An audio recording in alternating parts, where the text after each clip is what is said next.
അവർ ജെറീക്കോയിലെത്തി. അവൻ ശിഷ്യരോടും വലിയൊരു ജനാവലിയോടും കൂടെ ജെറീക്കോ വിട്ടുപോകുമ്പോൾ തിമേയൂസിന്റെ പുത്രനായ ബർത്തിമേയൂസ് എന്ന അന്ധയാചകൻ വഴിയരികിൽ ഇരിപ്പുണ്ടായിരുന്നു. നസ്രായനായ യേശുവാണ് പോകുന്നതെന്നറിഞ്ഞപ്പോൾ അവൻ ഉച്ചത്തിൽ വിളിച്ചു പറഞ്ഞു, ദാവീദിന്റെ പുത്രനായ യേശുവേ, എന്നിൽ കനിയണമേ. നിശബ്ദനായിരിക്കുവാൻ പറഞ്ഞുകൊണ്ട് പലരും അവനെ ശകാരിച്ചു. എന്നാൽ അവൻ കൂടുതൽ ഉച്ചത്തിൽ വിളിച്ചു പറഞ്ഞു, ദാവീദിന്റെ പുത്ര, എന്നിൽ കനിയണമേ.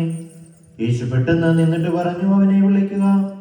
അവർ അന്ധനെ വിളിച്ചവനോട് പറഞ്ഞു, ധൈര്യമായിരിക്കുക, എഴുന്നേൽക്കുക, യേശു നിന്നെ വിളിക്കുന്നു. അവൻ പുറംകുപ്പായം ദൂരെ എറിഞ്ഞ് കുതിച്ചു ചാടി യേശുവിന്റെ അടുത്തെത്തി. യേശു ചോദിച്ചു, ഞാൻ നിനക്ക് വേണ്ടി എന്ത് ചെയ്യണമെന്നാണ് നീ ആഗ്രഹിക്കുന്നത്? അന്ധൻ അവനോട് പറഞ്ഞു, ഗുരു, എനിക്ക് കാഴ്ച വീണ്ടു കിട്ടണം. യേശു പറഞ്ഞു, നീ പോയിക്കൊള്ളുക, നിന്റെ വിശ്വാസം നിന്നെ രക്ഷിച്ചിരിക്കുന്നു. തൽക്ഷണം അവന് കാഴ്ച ലഭിച്ചു. അവൻ യേശുവിനെ അനുഗമിച്ചു. ബാർക്കുമോർ, നിങ്ങൾക്കെല്ലാവർക്കും ശാന്തി ഭവിക്കട്ടെ.